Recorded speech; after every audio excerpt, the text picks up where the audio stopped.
Mūsų planetoje gyvena daugiau nei 500 ryklių rūšių. Šie plėšrūnai pergyveno dinozaurus ir puikiai prisitaikė prie šiuolaikinių sąlygų. Jie labai skiriasi. Pažvelkime į juos atidžiau.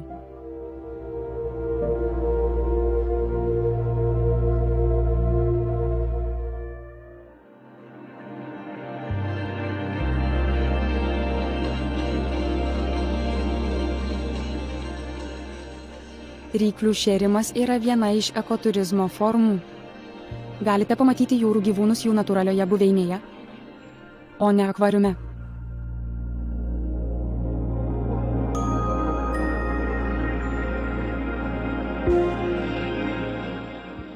Pelnas gaunamas iš turistų, kurie atvyksta stebėti, plaukioti ir šerti ryklius, gali būti lyginamas su žvejybos pajamomis. Būtent dėl to vis daugiau vietų planetoje atsisako ryklių žvejybos.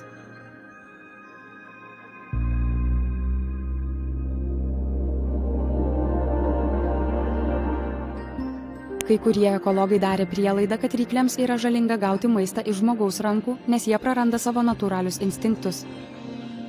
Vis dėlto duomenys pagrįsti daugelio metų stebėjimais tai visiškai paneigė.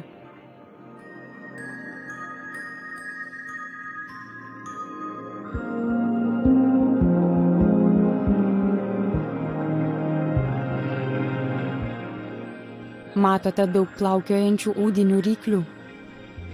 Jie paprastai guli ant dugno arba plaukioja ratais, laukdami, kol gaus maisto likučių.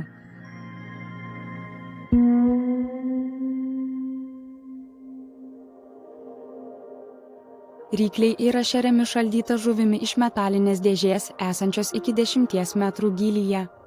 Šį veiksmą atlieka patyrę gidai, kurie puikiai išmano ryklių elgseną.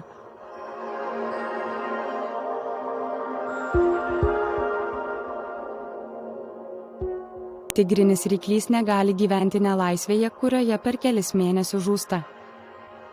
Geriausia vieta sutikti tigrinį ryklį yra Tigro paplūdimio vandenys.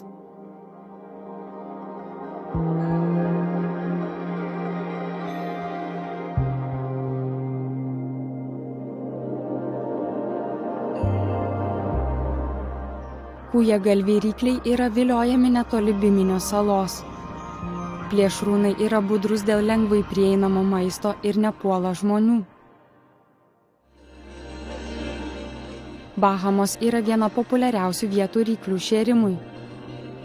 Tai 6 metrų ilgio kūjagalvių ryklių buveinė, 5 metrų ilgio tigrinių ryklių, citrininių ir pilkųjų rifų ryklių, bulių ryklių ir daugelio kitų plėšriųjų žuvų rūšių. Ryklių šėrimo turas yra visiškai saugus žmogui. Svarbiausia yra griežtai laikytis visų elgesio po vandeniu taisyklių.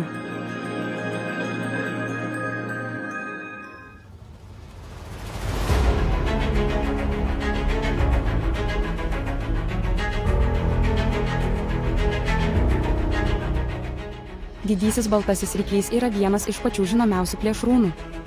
Tai atsispindi kituose alternatyviuose šios rūšies pavadinimuose – rykliai žmogėdra ir baltoji mirtis.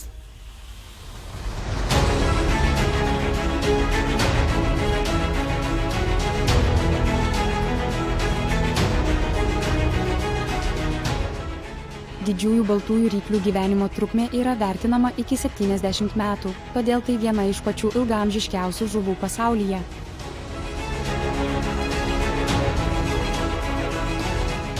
Baltasis ryklys yra ypač žinomas dėl savo dydžio. Didžiausias tarp šių ryklių kada nors užregistruotas ilgis yra 6,1 metro.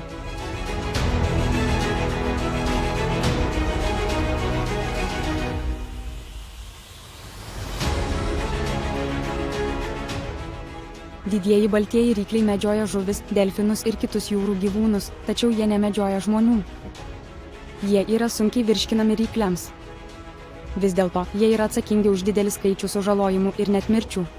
2019-aisiais nelaimingų atsitikimų skaičius siekia 272.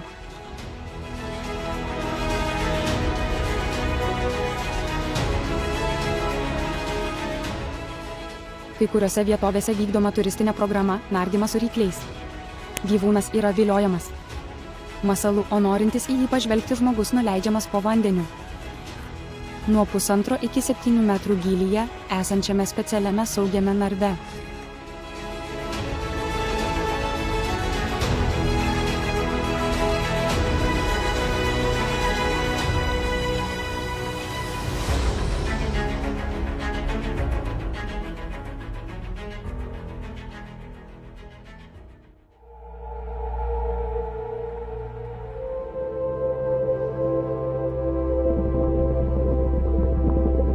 Didžiausias pasaulyje egzistuojantis gyvūnas yra banginis, o didžiausia gyvenanti žuvų rūšis yra ryklys, kuris buvo pavadintas šio gyvūno garbei. Tai bangininis ryklys. Vidutinis jo ilgis yra 9 metrai, tačiau yra žinomi 18 metrų ilgio pavyzdžiai.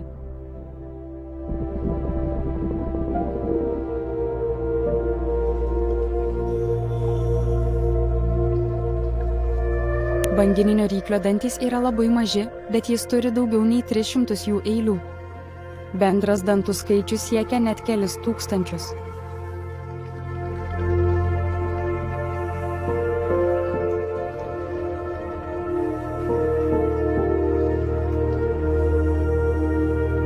Tai yra gana taikus ryklys. Gamta sukūrė šią milžinišką žuvį maitintis planktonu ir mažomis žuvimis.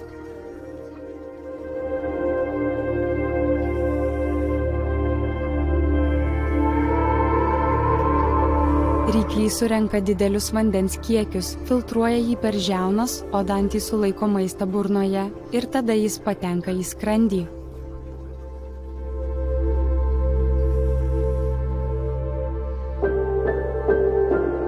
Kadangi šiam rykliui nereikia medžioti, jis yra gana ramus ir lėtas gyvūnas. Jo maksimalus greitis yra 5 km per valandą, kurį ryklys gali pasiekti tik išskirtinėmis aplinkybėmis.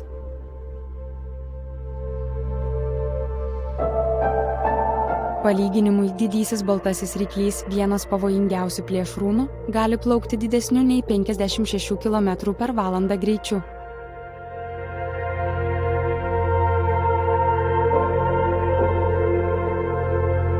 Bangininį ryklį matome tropiniuose vandenynuose, o šis vaizdo įrašas buvo sukurtas netoli Malpelo salos.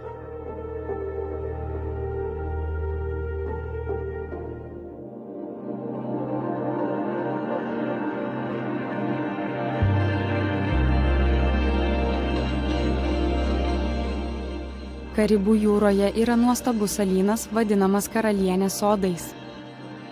Pavadinimą suteikė Kristupas Kolumbas, o patį gamtos lobį Kubą paskelbė nacionaliniu parku.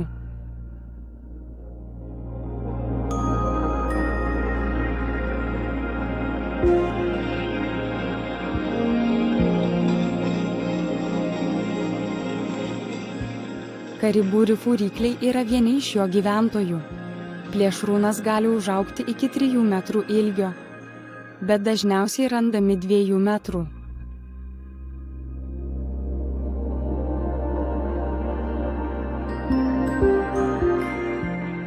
Jie nesidomi žmonėmis, nes rifuose yra daug žuvų ir alkį galima numalšinti jas valgant.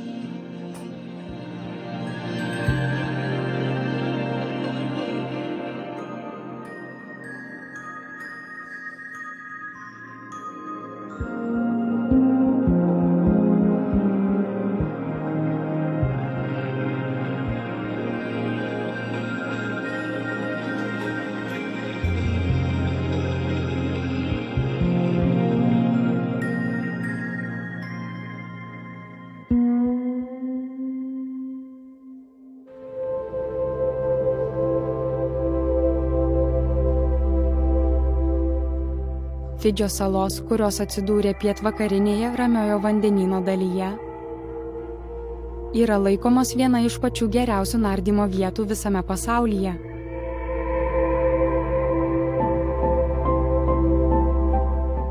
Garsus vandenynų tyrinėtojas Žanas Mišelis Kusto pavadino jas pasaulio minkštųjų koralų sostinė, nes šios rūšies koralai čia gausiai auga. Tai savo ruožtu pritraukia daugiau nei 300 žuvų rūšių, daugybę vėžlių ir daugelį kitų jūrų gyventojų.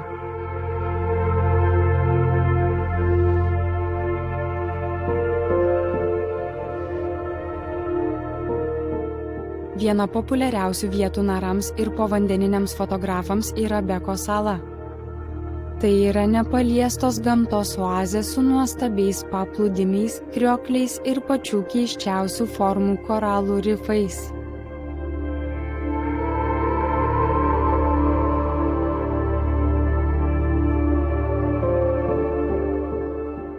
Bekos lagūna buvo suformuota didžiulio barjerinio rifo ir tikriausiai kažkada buvo ugnikalnio krateris.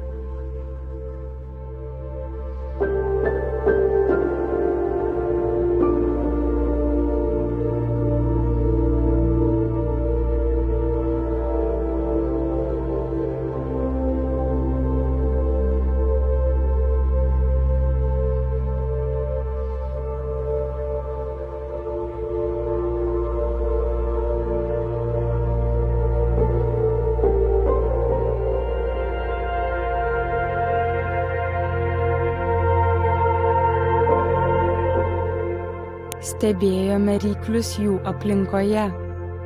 Tikimės, kad jums patiko stebėti šiuos pavojingus, gražius ir grakščius pasaulio vandenyno karalius.